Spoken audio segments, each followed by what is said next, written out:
It was just another day in the small town of Willow Creek, or so it seemed. The sun hung high in the sky, casting long shadows over the quiet streets.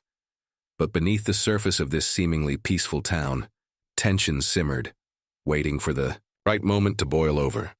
For Marcus Johnson, a respected judge in the community, this day would be anything but ordinary.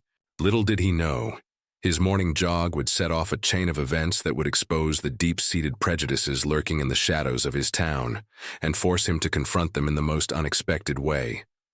Marcus had always been a man of principle. Growing up in Willow Creek, he had seen firsthand the subtle and sometimes not so subtle ways racism could shape a person's life, but he had risen above it, dedicating his career to justice and fairness. As a judge, he was known for his unwavering integrity and his ability to see through the noise to the heart of every case. But nothing could have prepared him for what was about to happen. It started with a routine jog. Marcus liked to clear his head before heading to the courthouse, and the crisp morning air was perfect for it. He was lost in thought, his sneakers pounding the pavement in a steady rhythm, when the flashing lights of a police cruiser appeared in his rearview mirror. Except there was no mirror. He wasn't in his car. He was on foot. Confused, Marcus slowed to a stop, turning to see two officers stepping out of the vehicle. Their faces were stern, their hands resting on their belts as they approached him. "Sir, can we see some ID?" one of them asked, his tone clipped. Marcus frowned, his breath still uneven from the run.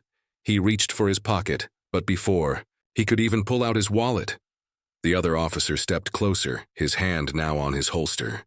"Keep your hands where I can see them," he barked. Marcus froze, his heart pounding for a different reason now. He knew this drill. He'd seen it play out too many times, on the news, in his courtroom, even in his own life. But this time, it was different. This time, he was the one being targeted. The officers didn't recognize him. Why would they? In his jogging clothes, with sweat dripping down his face, Marcus didn't look like the powerful judge he was. He looked like just another black man in a town where that was often enough to draw suspicion. The officers' questions came rapid fire, their voices growing sharper with each passing second. Marcus tried to explain, to tell them who he was, but they weren't listening. And then it happened. One of them grabbed his arm, twisting it behind his back. The cold metal of the handcuffs clicked around his wrists, and just like that, Marcus was no longer a judge. He was a suspect. The ride to the station was a blur. Marcus sat in the back of the cruiser, his mind racing. He thought about the cases he'd presided over, the countless times he'd listened to stories just like this one. He thought about the defendants who had sat in his courtroom, their faces etched with fear and frustration. And now, here he was, living the very injustice he had spent his career fighting against. But Marcus wasn't just any defendant. He was a man who knew the law inside and out, and he knew one thing for certain: this wasn't over. At the station, the officers led him through the familiar halls, their footsteps echoing against the tile floors. They didn't say much, but Marcus could feel their eyes on him, sizing him up. He kept his head high, his expression calm, even as his mind churned with questions. What would happen next? Would they realize their mistake? Or would they double down, too proud to admit they'd wrongfully arrested one of the most respected figures in the community? The answer came sooner than he expected. As they entered the booking room, one of the officers finally glanced at the paperwork in his hand. His eyes widened and he stopped dead in his tracks. "Wait a minute," he muttered, his voice barely above a whisper. He looked up at Marcus, then back at the paper, then back at Marcus again. The color drained from his face. You're Judge Johnson?" The other officer turned sharply, his mouth falling open. For a moment, the room was silent, the weight of their mistake hanging heavy in the air. Marcus didn't say a word. He didn't need to. The look on his face said it all. The officers exchanged uneasy glances, their confidence crumbling under the weight of their error. But Marcus wasn't interested in their discomfort. He was thinking about the bigger picture. This wasn't just about him. It was about every person who had ever been wrongfully targeted because of the color of their skin. It was about the system that allowed this to happen, time and time again. And as he stood there, handcuffed but unbroken, Marcus knew one thing for certain. This was far from over. The officers fumbled with the keys, their hands trembling as they unlocked the cuffs. Marcus rubbed his wrists, his eyes never leaving theirs. He didn't say a word, but the message was clear. This wasn't the end. It was just the beginning. And as he walked out of the station, his mind already racing with the next steps, one question lingered in the air, unanswered. What would happen when these officers stood before him in court, not as enforcers of the law, but as defendants? The tension was palpable, the stakes higher than ever. And as the screen faded to black, the audience was left hanging, desperate to know what would happen next. The morning after the arrest, Willow Creek woke up to a quiet unease. The town, usually buzzing with the predictable rhythms of small-town life, felt different. Word had spread quickly, as it always did in tight-knit communities. People whispered in coffee shops, exchanged glances at the grocery store, and speculated on social media. Everyone wanted to know what had happened to Judge Marcus Johnson, a man they all thought was untouchable. But Marcus himself was already back at work, sitting in his chambers, staring at the files on his desk. His wrists were sore, a faint reminder of the handcuffs, but his mind was clear. He had a job to do, and he wasn't about to let what happened derail him. Marcus had always been a private man, someone who believed in keeping his personal life separate from his professional one. But this was different. This wasn't just personal, it was systemic. He thought about the officers who had arrested him, Officers Daniels and Harris. He'd seen their names on the arrest report, and he knew their faces well. They were young, early 30s at most, with the kind of confidence that came from wearing a badge. But Marcus also knew their records. Daniels had been involved in a few complaints over the years, mostly for aggressive behavior during traffic stops. Harris, on the other hand, was relatively new to the force, but he'd already developed a reputation for being quick to escalate situations. Marcus had seen it all before, but this time it had hit too close to home. As he sat there flipping through the case files, Marcus couldn't help but think about his own past. He'd grown up in Willow Creek, the son of a single mother who worked 2 jobs just to keep food on the table. He'd seen the way the system worked, or didn't work, for people who looked like him. He'd been stopped by the police more times than he could count, even as a teenager. But he'd always managed to keep his cool, to rise above it. He'd gone to law school, worked his way up, and eventually become a judge. He'd thought he was past all of this. But the events of the previous day had shown him that no matter how high you climbed, some things never changed. Meanwhile, across town, Officers Daniels and Harris were dealing with their own kind of fallout. The station was buzzing with tension, and the 2 men could feel the weight of every stare. They'd been called into the chief's office first thing that morning, and the meeting hadn't gone well. Chief Reynolds was a no-nonsense kind of guy, and he didn't mince words.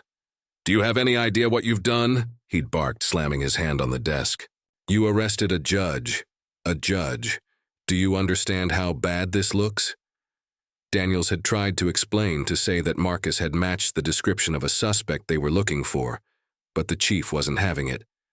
"You didn't even check his ID properly," Reynolds had snapped. "This is negligence at best, and at worst it's discrimination. Either way, it's a lawsuit waiting to happen." The 2 officers had left the chief's office in silence, their heads down. They knew they were in trouble, but they also knew they had to keep going. They had jobs to do, and they couldn't afford to let this distract them. But as the day went on, it became harder and harder to ignore. The other officers kept their distance, and the usual camaraderie of the station was gone. Daniels tried to brush it off, telling himself that they'd done nothing wrong. But Harris wasn't so sure. He couldn't shake the image of Marcus's face, the calm, steady gaze that had seemed to see right through him. He'd never felt so small, so exposed, and he couldn't help but wonder what would happen next. Back at the courthouse, Marcus was preparing for what he knew would be one of the most challenging cases of his career. It wasn't just about the arrest. It was about what it represented. He'd spent years trying to bring fairness and justice to a system that was often anything but fair. He'd seen the way bias could creep into every decision, from the way cases were investigated to the way they were prosecuted. And now he was faced with a situation that put all of that into sharp relief. He knew he couldn't let this go. He had to do something, not just for himself, but for everyone who had ever been wronged by the system. As the day wore on, Marcus found himself thinking about the bigger picture. He knew that what had happened to him was just one small part of a much larger problem. He thought about the young black men and women who came through his courtroom, their futures hanging in the balance. He thought about the families who had been torn apart by a system that often seemed more interested in punishment than justice. And he thought about the officers who had arrested him, men who were products of that same system. He didn't hate them. He pitied them. They were trapped in a cycle of fear and prejudice, just like everyone else. But that didn't excuse what they'd done. And it didn't mean he was going to let them off the hook. By the end of the day, Marcus had made a decision. He wasn't going to file a lawsuit or make a public spectacle of what had happened. That wasn't his style. Instead, he was going to use his position to make a change. He had a plan, but it was risky. It would require him to step outside of his usual role, to take on a case that would put him directly in conflict with the very system he was a part of. But he knew it was the right thing to do, and he knew he couldn't do it alone. As he left the courthouse that evening, Marcus felt a strange sense of calm. He didn't know what the future held, but he knew one thing for certain. This was just the beginning. The real battle was yet to come. And as he walked to his car, the weight of what lay ahead settled on his shoulders. He didn't know if he could win, but he knew he had to try. For himself, for his community, and for everyone who had ever been let down by the system. The screen faded to black once more, leaving the audience on the edge of their seats, wondering what Marcus's next move would be, and whether he could truly bring about the change he was fighting for. The next few days in Willow Creek were tense, like the calm before a storm. Marcus returned to his routine, but nothing felt the same. The courthouse, once a place of order and authority, now felt like a battleground. Every glance from a colleague, every whispered conversation in the hallway seemed to carry a weight. It hadn't before. Marcus knew people were talking about what had happened. He could see it in their eyes, hear it in the way their voices dropped when he walked by. But he didn't let it shake him. He had a plan, and he was determined to see it through. Meanwhile, officers Daniels and Harris were struggling to keep their heads above water. The fallout from the arrest had spread beyond the police station. News outlets had picked up the story, and social media was ablaze with opinions. Some people defended the officers, saying they were just doing their jobs. Others called for their suspension, or worse. Daniels tried to brush it off, telling himself it would blow over. But Harris couldn't shake the feeling that they were standing on the edge of a cliff, waiting for the ground to give way. He'd started having trouble sleeping, his mind racing with what-ifs. What if Marcus decided to press charges? What if they lost their jobs? What if this followed them for the rest of their lives? The tension wasn't just confined to Marcus and the officers. The entire town seemed to be holding its breath, waiting to see what would happen next. At the local diner, where Marcus often stopped for coffee, the usual chatter was replaced by hushed conversations. People speculated about what Marcus might do, about whether this would change anything in Willow Creek. Some hoped it would. Others feared it. But everyone knew one thing. This wasn't just about one man's arrest. It was about something much bigger. Marcus knew that too. As he sat in his chambers one afternoon, reviewing the case files for an upcoming trial, he couldn't help but think about the ripple effects of what had happened. He thought about the young black men and women who came through his courtroom, many of them facing charges that seemed disproportionate to their actions. He thought about the families who had been torn apart by a system that often seemed more interested in punishment than justice, and he thought about the officers who had arrested him, men who were products of that same system. He didn't hate them, he pitied them. They were trapped in a cycle of fear and prejudice, just like everyone else. But that didn't excuse what they'd done, and it didn't mean he was going to let them off the hook. As the days turned into weeks, Marcus began to put his plan into action. He started by reaching out to community leaders, people he knew he could trust. He met with pastors, teachers, and activists, people who had been fighting for change long before he had. Together, they began to lay the groundwork for a series of town hall meetings where people could come together to talk about what had happened and what needed to change. Marcus knew it wouldn't be easy. There would be resistance from both the police and the community, but he also knew it was necessary. If they were going to make any real progress, they had to start somewhere. At the same time, Marcus was preparing for the trial that would put him face to face with Daniels and Harris. It wasn't a case he had chosen. It was one that had been assigned to him as part of his regular duties. But he knew it would be one of the most challenging cases of his career. The defendants were two young men, both black, who had been arrested for a crime they swore they didn't commit. The evidence against them was flimsy at best, but the prosecution was pushing hard for a conviction. Marcus knew the case was about more than just the facts. It was about the system, about the way people of color were often presumed guilty until proven innocent, and he knew that his decision would have far-reaching consequences, not just for the defendants, but for the entire community. As the trial date approached, the tension in Willow Creek continued to build. People were divided, their opinions shaped by their own experiences and biases. Some saw Marcus as a hero, a man who was standing up to a broken system. Others saw him as a troublemaker, someone who was stirring the pot for his own gain. But Marcus didn't care about the opinions of others. He was focused on one thing: doing what was right. The night before the trial, Marcus sat in his living room, staring at the files spread out on his coffee table. He thought about the young men, whose futures were in his hands. He thought about Daniels and Harris and the choices they had made.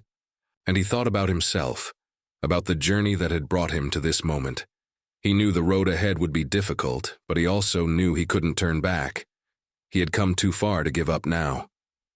As the screen faded to black, the audience was left with a sense of anticipation, wondering what would happen next. Would Marcus be able to bring about the change he was fighting for? Or would the system prove too powerful, even for him? The tension was palpable, the stakes higher than ever. And as the story continued to unfold, one thing was clear: this was far from over.